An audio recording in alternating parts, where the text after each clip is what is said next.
মানবিক গুরু। মানবিক গুরু, তিনি একজন ভালো মনের মানুষ। হ্যাঁ, তিনি খুবই অত্যন্ত একজন ভালো মনের মানুষ। আমরা সবসময় এই গুরুর জন্য তার দীর্ঘায়ু কামনা করি এবং সুস্থতা কামনা করি সবসময়ের জন্য আল্লাহ তাআলার দরবারে, যেন আমার এই গুরুটা সবসময় ভালো থাকুক, সুন্দর থাকুক। আচ্ছা, আপনার বাড়ি কোথায়? খানকানাপুর। আপনার খানকানাপুর বাড়ি। আপনার ফ্যামিলিতে কে কে আছে? আমি এখন একা। আমার ওয়াইফ ছিল, হ্যাঁ, সে আমার বিদায় নিচ্ছে। মারা গেছে। হ্যাঁ, 1 বছর পর্যন্ত তারে নিয়ে দৌড়াদৌড়ি করছে হসপিটালে। বাজানো হয়তো জানে। হ্যাঁ, ফরিদপুর আর এই 250 বেড, এই সদর ফরিদপুর হার্ট ফাউন্ডেশনে ছিল। হার্ট এবং ভালভের সমস্যা হয়েছিল, কিডনির সমস্যা হয়েছিল। এই দুইটা। ছেলে মেয়ে নাই? ছেলে মেয়ে নাই। কতদিন সংসার করছিলেন? 30 বছর। 30 বছর কোনো ছেলে মেয়ে নেন নাই নাকি? একটা নিয়েছিলাম, নেওয়ার পরে আমি আর নিই না। কিন্তু তার আগের আপনার কাকির আগের বিবাহ ছিল, ওইখানে ছিল। দর্শক সকলকে জানাচ্ছি আমাদের ইউটিভি বাংলার পক্ষ থেকে আন্তরিক শুভেচ্ছা, অভিনন্দন। আশা করি সকলেই ভালো আছে। আসসালামু আলাইকুম।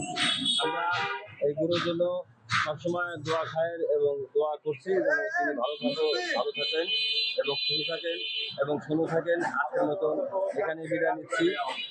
ইনশাল্লাহ আমাদের চ্যানেলটি সাবস্ক্রাইব করবেন, ভালো লাগবে আমাদের সাথে আমাদের পেজে জয়েন করবেন। আমাদের ইউটিউব চ্যানেল এবং পেজ দুটোই আছে। তো সবাইকে আবারও শুভকামনা জানিয়ে আজকের মতন গুরুর কাছ থেকে বিদায় নিচ্ছি। আসসালামু আলাইকুম।